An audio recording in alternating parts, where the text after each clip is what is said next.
우리 함께 인사하겠습니다. 잘 나오셨습니다. 성도님 얼굴만 봐도 은혜가 됩니다. 사랑하고 축복합니다. 사랑하고 축복합니다. 감사합니다. 서양 속담에 마지막에 웃는 자가 진실로 웃는 자다라는 속담이 있습니다. 생각하면 생각할수록 맞는 말인 것 같습니다. 마지막에 웃는 자가 진실로 웃는 자이다. 우리는 인생을 살면서 중간중간 웃을 때가 있습니다. 그러한 웃음들도 의미가 있겠지만 진정한 웃음은 마지막에 웃는 것, 한마디로 끝까지 웃는 것이다 라는 사실을 우리가 알아야 할 것입니다. 물론 끝까지 웃는다, 마지막에 웃는다 라고 하는 이 말 안에는 우리 인생을 살아오면서 여러 가지 시련과 어려움들을 겪을 수 있다는 것을 전제하는 말입니다. 그런데 그러한 인생의 어려움, 그러한 굴복 속에서도 하나님께서 우리에게 주시는 은혜들이 있지 않습니까? 그 은혜로 인해서 우리가 웃을 수 있다면 그것이야말로 진정한 웃음인 것입니다. 사실 어려움을 극복한 이후에 웃는 웃음이 우리를 정말로 기쁘게 하는 웃음인 것이죠. 예수님은 십자가에서 달려 돌아가실 때에 여러 말씀들을 하셨는데 다 이루었다라고 말씀하시면서 숨을 거두셨습니다. 참으로 십자가에서의 고통은 참을 수 없는 고통이셨을 것입니다. 예수님의 그 머리에는 가시관이 쓰여져 있었고요. 두 손과 두 발은 대못이 박혀지게 되었습니다. 그리고 옆구리에는 창자국이 찔리시는 그러한 큰 고통을 당하게 되셨던 것입니다. 예수님은 그 십자가의 죽으심으로 인해서 우리의 죄의 문제를 해결하여 주셨고 우리에게 구원의 길을 활짝 열어주셨던 것이죠. 예수님이 이 세상에 오시기 전 700여 년 전에 활동했던 이사야 선지자라고 있었습니다. 이 이사야 선지자가 예수님의 십자가의 죽으심을 예언하면서 이렇게 말씀했습니다. 그가 찔림은 우리의 허물 때문이요 그가 상함은 우리의 죄악 때문이라. 그가 징계를 받음으로 우리는 평화를 누리고 그가 채찍에 맞음으로 우리는 나음을 받았도다. 예수님은 그 예언의 말씀을 이루신 것입니다. 그래서 마지막에 돌아가시기 전에 다 이루었다라고 말씀을 하셨던 것입니다. 이런 생각을 해보았습니다. 예수님께서 십자가에서 다 이루었다라고 하셨을 때에 예수님은 어떤 표정을 지으셨을까? 극도의 고통이 예수님에게 엄습해 왔지만 예수님은 찡그리지 않으셨을 것입니다. 그의 찔림과 상함으로 그토록 사랑하시는 하나님의 자녀들이 구원받을 수 있는 길이 열렸으니 예수님은 다 이루었다라고 말씀하시면서 웃으셨을 것입니다. 마지막에 웃는 자가 진실로 웃는 자인 것이죠. 예수님의 그 웃음으로 우리는 구원을 얻은 것입니다. 예수님은 마지막에 웃으심으로 우리를 향하신 사명을 완수하신 것이고 그 웃으심으로 우리를 살리신 것입니다. 저와 여러분들도 마지막에 웃으실 수 있기를 바랍니다. 다 이루었다. 우리가 예수님처럼 완벽하게 이 세상에서 우리에게 주어진 사명을 완수하지는 못하였을지라도 그래도 최선을 다해서 살았습니다. 하나님 내 영혼을 받아 주옵소서. 웃으며 주님 맞이하시는 은혜가 있기를 주님의 이름으로 축원합니다. 자, 오늘 말씀을 보면 주인공은 사실 하갈과 이스마엘입니다. 그런데 설교 말미에 사라에 대해서도 함께 살펴보려고 합니다. 사라는 지난주에 우리가 말씀을 나누었듯이 하나님께서 웃게 하여 주시는 은혜가 있지 않았습니까? 그런데 과연 그 웃음이 끝까지 유지되었을까? 이 부분을 오늘 말씀을 통해서 함께 살펴보려고 하는 것입니다. 우리 기독교인들은 하갈과 이스마엘에 대해서 적대적인 감정을 갖기 쉽습니다. 왜냐하면 그들의 후손이 오늘날 기독교와 또 이스라엘과 대적하고 있는 아랍인들이라고 생각하기 때문입니다. 하지만 오늘 본문을 보면 하나님은 하갈과 이스마엘에게 긍휼의 은혜를 베풀어 주셨다는 사실을 확인할 수 있습니다. 사실 과거 이때만 해도 이 이삭의 후손 또 이스마엘의 후손이 서로 원수처럼 지낼 것이라고는 그 누구도 상상할 수 없었을 것입니다. 둘 다 아브라함에게 있어서는 자기 자식들이지 않았겠습니까? 그런데 지금 이 두 세력이 굉장히 중동의 화약고라고 할 정도로 대적 상태에 있게 된 것이죠. 그런데 하나님은 과연 하갈과 이스마엘을 그렇게 배척하셨을까? 그것을 우리가 생각해 보아야 하는 것이죠. 사실 하갈은 참으로 고달픈 삶을 산 여인이었죠. 하갈에 대해서 맨 처음으로 소개하는 구절은 창세기 16장 1절입니다. 아브라함의 아내 사레는 출산하지 못하였고 그에게는 한 여종이 있으니 애굽 사람이요 이름은 하갈이라. 이 말씀에서 하갈이 맨 처음 등장하게 된 것입니다. 애굽 여인이었던 하갈이 어떻게 아브라함의 집의 종이 되었을까? 그것은 여러 가지 우리가 추측을 해볼 수 있지만 가장 개연성 있는 생각은 애굽에 아브라함이 갔을 때에 아내를 빼앗긴 뻔한 적이 있었죠.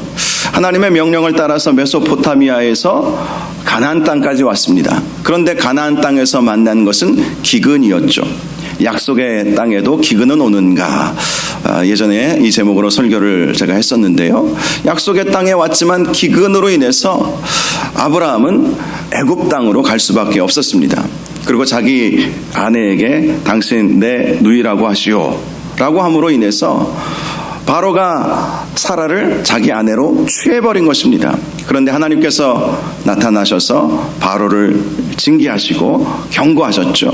결국 바로는 사라가 아브라함의 아내라는 사실을 알게 되었습니다. 그리고 아브라함과 사라에게 결혼 예물로 주었던 모든 것을 다 그대로 주어서 보냈던 것이죠. 그때 딸려온 여인이 한 사람 있었는데 애굽 여인 하갈이었던 것입니다. 이렇게 하갈은 자기 고향 땅을 어렸을 때 떠나서 아브라함의 종으로, 사라의 종으로 살게 되었던 것이죠. 그런데 어느 날 이 하갈이 아름다운 처녀로 성장했을 때 일이 일어났습니다. 갑자기 여주인 사라가 부르는 것입니다. 그리고 이런 얘기를 합니다. 너도 알다시피 나는 이제 아이를 가질 수 없는 몸이 되었다. 그런데 우리 집에는 자식이 없으니 어쩌니 네가 나를 대신해서 내 남편 아브라함의 아이를 낳아주면 좋겠다. 그러면 네가 원하는 대로 다 해줄게. 이렇게 말을 했던 것입니다. 우리나라에도 이런 풍습이 있었지만 과거 중동 지역에도 여종이 주인을 대신하여 아이를 낳아주는 풍습이 있었습니다. 그래서 졸지의 하갈은 아브라함의 첩이 되었고 아브라함과 동침하여 아이를 낳게 되었는데 그 아이의 이름이 이스마엘이었던 것입니다. 이스마엘이 태어나자 아브라함도 뜰 듯이 기뻤고 이스마엘을 낳은 하갈도 자신의 소임을 다한 것 같아서 함께 기뻐하게 되었습니다. 그런데 그렇게 기뻐하는 그 시간은 13년밖에 되지 못했습니다. 이스마엘이 태어난 지 13년 후에 문제가 생기기 시작했습니다. 그때 아브라함의 나이는 99세였고 사라의 나이는 89세였습니다. 하루는 집에 범상치 않은 손님들이 찾아와서 아브라함과 사라에게 내년 이맘때 당신들에게 아들이 있을 것이다 라고 말해 주었던 것입니다. 아브라함도 사라도 이건 말이 되지 않는 얘기라고 믿지 못했지만 그러나 몇 달 후에 사라의 배가 불러오기 시작한 것입니다. 그리고 정말 그들의 예언대로 아브라함의 나이 100세, 사라의 나이 90세에 아들을 낳게 된 것입니다. 온 집안에는 경사가 났습니다. 그 기쁨을 어디에 비할 수 있겠습니까? 모든 사람들이 아브라함과 사라에게 경의를 표하고 예물을 가져다주고 함께 축하해 주었습니다. 그리고 그의 이름을 이삭이라고 지었습니다. 이삭의 뜻은 웃음이라는 뜻입니다. 웃음이 전혀 있을 것 같지 않은 아브라함과 사라가 매일매일 이 웃음 때문에, 이삭 때문에 웃게 되었던 것이죠. 그런데 웃지 못했던 사람이 있었죠. 하갈과 이스마엘이었습니다. 그들은 이삭이 태어나자 표정 관리를 어떻게 해야 할지 모르는 사람들이 되어 버렸던 것입니다. 이삭이 태어난 이후에 그들은 찬밥 신세가 되어 버렸습니다. 이들 모자는 더 이상 이 집안에 있는 것이 부담스러운 존재가 되어 버렸던 것입니다. 그러던 어느 날 일이 터지고 말았습니다. 이삭이 젖을 떼는 날이었습니다. 당시에는 아이가 젖을 떼는 날을 만 3년이 지난 때로 그렇게 생각하고 그렇게 축제를 벌이는 날이 바로 젖을 떼는 날입니다.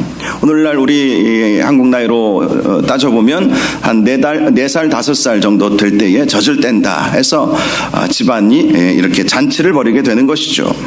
그때도 아브라함과 사라는 동네 사람들을 다 불러 모아서 큰 잔치를 베풀었습니다. 그런데 그날 이스마엘이 배다른 동생 이삭을 희롱하고 놀리는 일이 일어난 것입니다. 이 모습을 본 사라의 눈이 뒤집혀 버렸습니다. 결국 사라는 아브라함에게 더 이상 참을 수 없다고 하면서 하갈과 이스마엘을 내쫓으라라고 한 것입니다. 사라는 아브라함에게 이렇게 말했습니다. 이 종의 아들은 내 아들 이삭과 함께 기업을 얻지 못하리라. 사라의 속마음이 그대로 드러난 것이죠. 엄밀히 말하면 이스마엘도 아브라함의 아들이기 때문에 어느 정도의 상속자로서의 권세가 있지 않겠습니까? 그런데 사라는 아브라함의 상속권을 오직 이삭만 가져야 한다라고 주장한 것입니다. 이스마엘이 있는 한 오직 자기 아들이 다 가져야 할 아브라함의 분깃을 이스마엘에게도 나눠줄 수밖에 없다고 생각한 것이죠. 그래서 기회는 이때다 하면서 아브라함에게 이스마엘과 하갈을 내쫓으라라고 한 것입니다. 그런데 아브라함은 그 사라의 이야기를 듣고 근심하지 않을 수 없었죠. 왜 안 그렇겠습니까? 이스마엘도 자기 자식이고 그동안 13년, 지금 이때로 따지면 3년이 지났으니까 16년에서 17년으로 보아야 되지 않겠어요? 내 아들 이스마엘 얼마나 아브라함이 사랑하고 아꼈겠습니까? 그런데 사라가 지금 반기를 드는 거예요. 이 하갈과 이스마엘을 쫓아내라. 뭐라고 협박했는지는 모르지만 아주 강한 그러한 협박을 했을 수도 있습니다. 그래서 아브라함은 하나님께 기도했죠. 그런데 하나님께서 이렇게 말씀해 주셨습니다. 네 아이나 네 여종으로 말미암아 근심하지 말고 사라가 내게 이른 말을 다 들으라. 이삭에게서 나는 자라야 내 씨라 부를 것임이라 라고 말씀을 해 주신 것입니다. 그리고 쫓겨나야 할 이스마엘에 대해서도 이런 말씀을 해 주셨습니다. 그러나 여종의 아들도 내 씨니 내가 그로 한 민족을 이루게 하리라. 아브라함은 사랑하는 이스마엘을 떠나보내야 하는 아픈 마음을 가지고 있었지만 하나님의 말씀에 순종했습니다. 다음 날 아침 일찍이 일어나서 떡을 준비하고 가죽 부대에 물을 가득 담아서 그들을 떠나게 했던 것입니다. 하갈은 이때만이 아니라 18년 전에도 집을 쫓겨나다시피 나온 적이 한 번 있었죠. 그 이야기는 창세기 16장에 잘 나와 있습니다. 당시 하갈은 자기가 아브라함의 아이를 임신한 것을 알고 자기 여주인 사라를 멸시했던 것입니다. 그때도 사라는 참을 수 없었습니다. 결국 사라는 아브라함의 묵인하에 하갈을 심히 학대하기 시작했고 하갈은 그 학대를 견디지 못하고 도망쳐 버렸던 것입니다. 그러나 하갈이 사라의 학대를 피해 도망치기는 했지만 살 길이 막막했죠. 그때 한 우물가에서 하나님의 사자를 만나게 되었습니다. 하나님의 사자는 우물가에서 울고 있는 하갈에게 하갈아 하고 불러주셨습니다. 당시 종에게는 이름을 불러주지 않았다고 합니다. 그런데 그 누군가가 자기의 이름을 불러준 거예요. 하갈은 그때 자신을 불러주시는 하나님을 처음 만나게 되었던 것입니다. 하나님의 사자는 그녀에게 내 주인의 수하에 들어가서 다시 복종하라 라고 말씀해 주셨습니다. 그리고 네가 아들을 낳을 것이고 태어날 아들의 이름도 이스마엘이라고 지어주셨고 또 그 아이로 인해서 큰 민족이 이루어질 것이다 라고 약속까지 해 주셨습니다. 그때 하갈은 하나님을 만난 것이 너무나도 놀랍고 감사해서 하나님을 향하여 이렇게 부르게 되었습니다. 나를 살피시는 하나님. 자기가 비록 사라에게 이렇게 멸시하고 그 일로 인해서 쫓겨나는 신세가 되었지만 하나님은 나를 살펴주시는구나, 그 사실을 알게 되었던 것이죠. 이렇게 나를 살피시는 하나님이라고 이름을 붙여준 것은 성경에 이 하갈이 최초로 이렇게 말하고 있다는 것을 성경을 살펴보면 알게 됩니다. 아마도 하갈은 그때 하나님을 알고 하나님을 믿게 되지 않았을까 생각합니다. 그런데 오늘 본문을 보면 또다시 하갈이 집을 나와야만 했던 것입니다. 비록 억울하고 서운한 감정이 들었지만 그것을 느낄 새도 없었습니다. 앞으로 살아갈 일이 막막했기 때문입니다. 집에서 쫓겨난 하갈은 어렸을 때 살았던 고향인 애굽으로 가려고 했습니다. 그런데 길을 가는 도중에 길을 헤매게 되어버린 것입니다. 너무 어렸을 때 떠나온 곳이었고 또 오래전에 떠나온 곳이기에 애굽으로 가는 길을 찾을 수가 없었던 것이죠. 결국 하갈과 이스마엘은 브엘세바 광야에서 방황하게 되었습니다. 그리고 얼마 가지 않아 떡과 물도 다 떨어져 버리게 되었습니다. 하갈은 혹시나 샘물이 있는 곳이 있나 하면서 이곳저곳 찾아다녔습니다. 그러나 물은 찾을 수 없었고 결국 이스마엘은 지쳐 쓰러지게 되었습니다. 당시 이스마엘의 나이는 17살 정도 되었습니다. 적지 않은 나이였지만 그동안 아버지 아브라함의 밑에서 부족함 없이 살았던 그였기에 척박한 광야는 그를 지쳐 쓰러지게 만든 것입니다.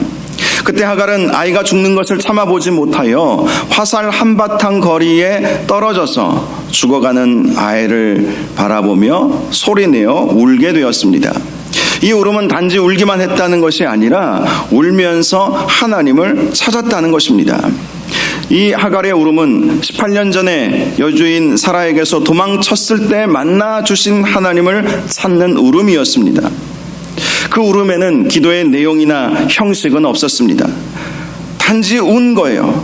후회스럽고 억울한 마음으로 하나님을 생각하면서 운 것입니다. 더욱이 자기 아들이 죽어가는 것을 볼 수 없어서 고통스러운 마음으로 하나님을 향하여 울었던 것입니다. 할 수 있는 것이 아무것도 없었기 때문에 이제는 울 수밖에 없어서 마지막으로 한 번 더 목 놓아 울었던 것입니다. 그런데 그렇게 우니까 하나님께서 응답해 주신 것이죠. 17절을 보면 하나님은 그 어린 아이의 소리를 들으셨다라고 말씀을 합니다. 당시 이스마엘도 어머니 하갈과 함께, 이스마엘은 지금 죽어가는 중이었어요. 죽어가면서 하나님을 찾으면서 울었던 것입니다. 이스마엘도 억울했을 것입니다. 한때는 자기가 장자였는데 동생이 태어나서 자기의 자리를 위협하는 것으로 느끼게 되었던 것이죠. 한때는 아버지가 자기밖에 없는 것처럼 기뻐했고 큰어머니 사라도 지금처럼 자기를 미워하지 않았는데 지금 이렇게 자기가 죽음의 위기에 처해진 것입니다. 비록 동생을 놀린 것은 잘한 것은 아니지만 이것이 이렇게 쫓겨나서 굶어 죽어야 할 일인가? 17살의 이스마엘은 그런 생각을 하면서 하나님께 부르짖었던 것이죠. 하나님 살려주십시오. 제가 잘못했습니다. 하나님 용서해 주시고 하나님 살려주십시오. 그렇게 하갈도 울고 이스마엘도 함께 울었던 것이죠. 하나님은 그렇게 울고 있는 하갈에게 나타나셔서 말씀해 주셨습니다. 하갈아, 무슨 일이냐? 두려워하지 말라. 하나님이 저기 있는 아이의 소리를 들으셨으나니 일어나 아이를 일으켜 내 손으로 붙들라. 그가 큰 민족을 이루게 하리라. 그리고 하갈의 눈을 밝혀주셨고 샘물이 있는 곳을 보게 해주셨습니다. 분명히 샘물은 그곳에 그대로 있었을 것입니다. 그런데 그것을 발견하지 못했던 것이죠.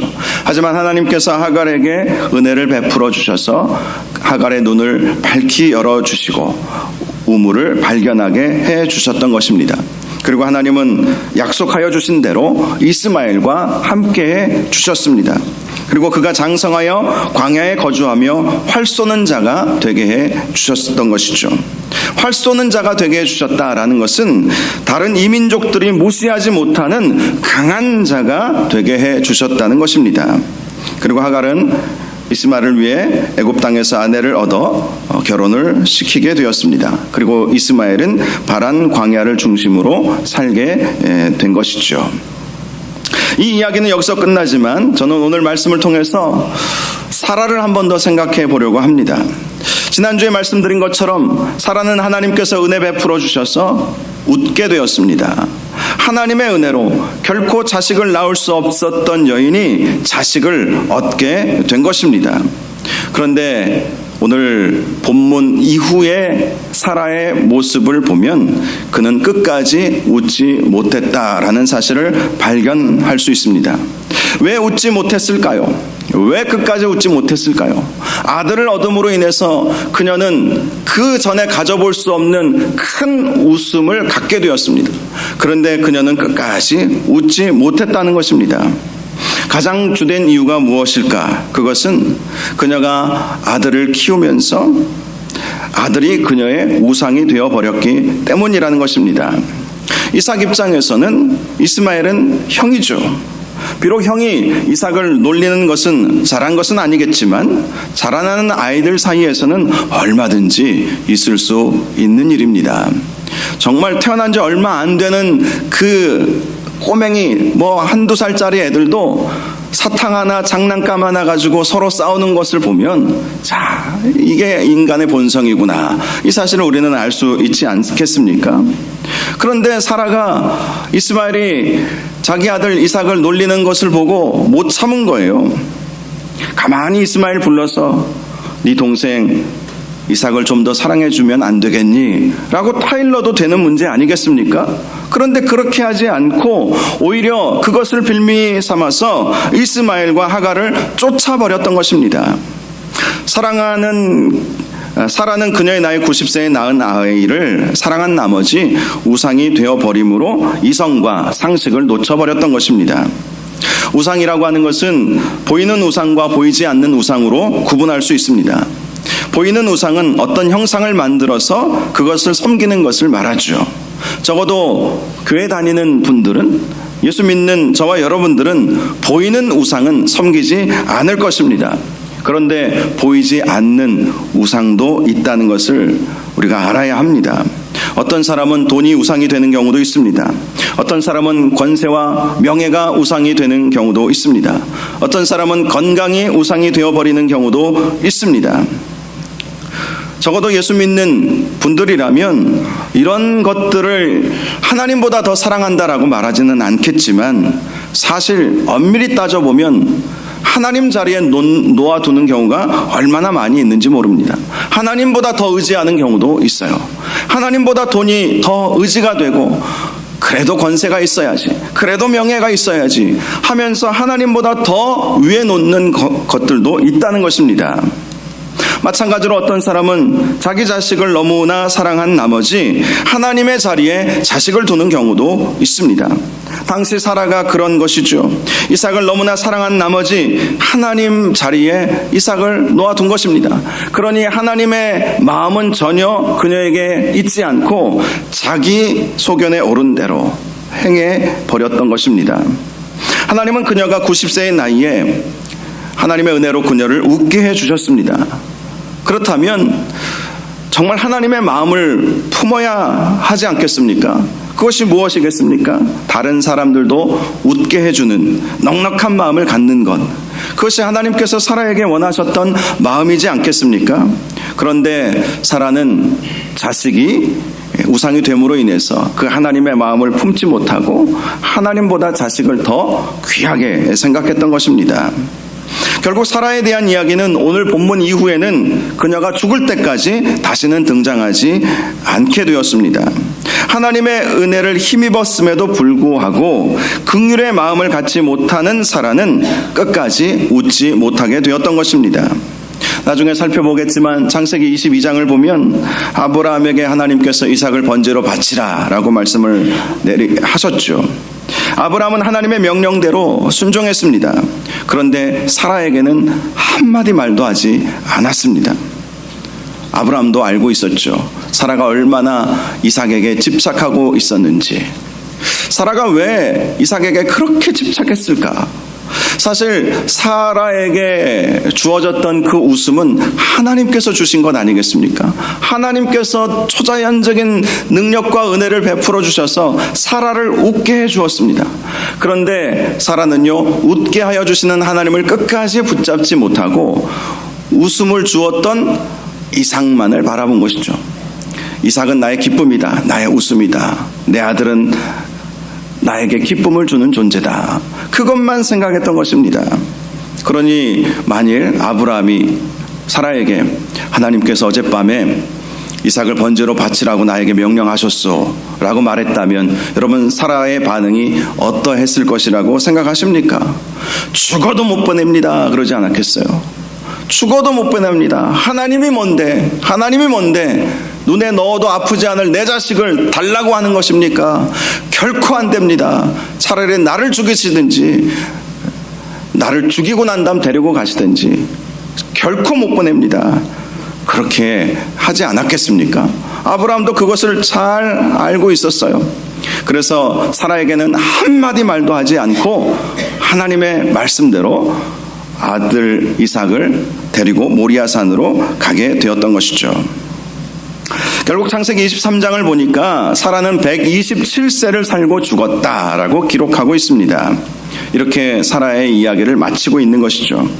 127세, 오늘날로 생각해보면 굉장히 장수했다라고 생각하겠지만 당시의 평균 수명에 비하면 너무 일찍 죽은 거예요. 너무 일찍 죽은 거예요. 아브라함의 아버지 데라는요 205세까지 살았어요. 205세. 그리고 데라의 아버지 나홀은 200세를 살았습니다. 심지어 사라의 남편 아브라함은 175세까지 살았어요. 그러므로 127세에 사라가 죽었다는 것은 너무나도 일찍 죽었다는 것이죠. 물론 인간의 수명이 그가 얼마나 잘 살았는지를 증명해 주는 것은 결코 아닙니다. 그러나 성경이 우리에게 주고 있는 이 말씀에 뉘앙스가 있어요. 그가 당시 시대에 비해서 일찍 죽게 되었다는 것이죠. 왜 그렇게 되었을까? 그는 끝까지 웃는 삶을 살지 못했기 때문이었다는 것입니다. 늘 근심과 걱정으로 살았다는 거예요. 그녀는 90세에 비로소 웃게 되었지만 그 웃음의 인생이 짧아버렸다는 것입니다. 웃음보다는 오히려 근심하고 걱정하느라 시간을 보냈던 것이죠. 이스마엘에 대한 경계심, 하갈에 대한 미움의 문제 여전히 해결되지 못했습니다. 언제 저 놈의 이스마엘이 다시 와서 아들 행세하지 않을까? 그런 생각, 하갈이 다시 와서 내 자리를 빼앗지는 않을까? 그런 걱정 때문에 사라는요 아들 장가도 안 보내고 있었어요. 당시 시대적 분위기를 보니까 20대에 다들 결혼을 한 것으로 보여요. 당시 이 창세기 11장에 나와 있는 족보들을 보면 30대에 주로 아이를 낳았거든요. 그러니까 20대에 다들 결혼을 했다는 것이죠. 그런데 사라가 죽을 때 127세에 죽었다면 당시 이삭의 나이는 37살이었습니다. 그런데 여전히 장가를 보내지 않았던 거예요. 여전히 자기 품에 이렇게 품고 살았던 것입니다. 이삭은 어머니가 죽은 이후에야 결혼할 수 있었죠. 리브가와 결혼을 했습니다. 그런데 창세기 24장 67절을 보니까 이런 말씀이 있어요. 그의 어머니를 장례한 후에 위로를 얻었더라. 이 말씀이 어떤 의미입니까? 어머니가 죽고 난 다음에 이 이삭에게는 진정한 위로가 찾아왔다는 거예요. 물론 그만큼 이 이삭이 어머니를 사랑해서 어머니를 떠나보낸 것이 마음이 아프고 그렇게 아프다가 리브가를 만나 결혼하고 그리고 위로를 얻었다 이렇게 해석할 수도 있지만 또 한편으로는 그만큼 어머니의 품 안에서 어머니의 집착 아래 그가 살았다는 것을 보여주는 것이죠. 그녀는 정말 끝까지 웃음을 놓치고 싶지 않았기에, 아들로 인한 웃음을 놓치고 싶지 않았기에 아들을 끝까지 붙잡고 살았던 것입니다. 그러니 그가 근심 걱정에 사로잡힐 수밖에 없게 된 것이고, 결국 웃지 못하는 인생으로 그녀의 삶을 마무리해 버렸다는 것입니다. 사랑하는 여러분, 저는 저와 여러분이 끝까지 웃는 인생이 되시기를 주님의 이름으로 축원합니다. 끝까지 웃는 자가 되기 위해서는 하나님의 마음을 품어야 합니다. 하나님은 사라이에 의해서 쫓겨난 하갈을 긍휼의 은혜로 그들에게 은혜를 베풀어 주셨죠. 그것이 무엇을 말해주는 것입니까?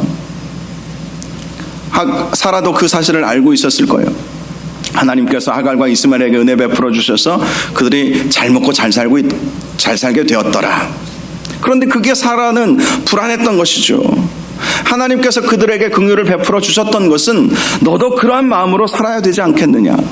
긍휼의 마음, 넉넉한 마음, 정말 그런 하나님을 바라보면서 그렇게 살아야 하는 것을 보여주었던 것임에도 불구하고 사라는 끝까지 웃지 못했던 것이죠. 한때 웃을 수는 있지만 끝까지 웃는 자가 되는 것, 그것이 우리 인생에서 너무나도 중요한 것입니다.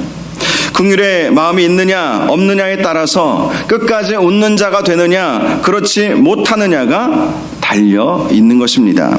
사랑하는 여러분, 저는 저와 여러분 모두가 결코 한때 웃는 자가 되지 마시고 날마다 끝까지 마지막까지 웃는 자가 되시기를 주님의 이름으로 축원합니다. 하나님의 마음을 품고 살면 하나님께서 주시는 그 웃음으로 살아갈 수 있어요. 한때 하나님께서 나에게 웃음을 주셨다면 그것이 나의 우상이 되도록 만들어서는 안 됩니다. 그 웃음을 주신 하나님을 늘 바라보면서 하나님께 영광 올려드리고 하나님의 뜻에 순종하는 삶을 살아야 하는 것입니다. 하나님을 기쁘시게 해드리고 하나님을 바라보고 하나님만을 사모하고 하나님을 위해 살아갈 때 하나님은 저와 여러분들을 끝까지 웃게 해 주실 것입니다. 그러한 웃는 인생 되시는 저와 여러분들 되시기를 주님의 이름으로 축원합니다. 이 시간 우리 함께 찬양하기를 원합니다. 주여 우린 연약합니다. 우린 오늘을 힘겨워합니다. 이것이 사실 우리의 고백일 수밖에 없지요. 우리는 연약하기에 때로는 두려워하고 때로는 질투, 시기에 사로잡히고 때로는 하나님의 뜻을 알지 못하고 내 뜻대로 살려고 하는 경향이 많습니다. 그러나 우리가 기억해야 할 것은 우리 주님은 완전하신 하나님이시라는 거예요. 주는 완전합니다. 주는 완전합니다. 나를 향한 계획도 완전하시고 나를 사랑하시는 그 사랑도 완전하시고 주님은 나를 끝까지 웃게 하여 주실 것이고 내가 주님만 바라보면 주님을 향하여 내 마음을 활짝 열어드리면 주님은 우리를 날마다 끝까지 마지막까지 웃게 하여 주시는 하나님이시다. 이 사실을 우리가 생각하면서 이 찬양 함께 올려드릴 수 있기를 바랍니다.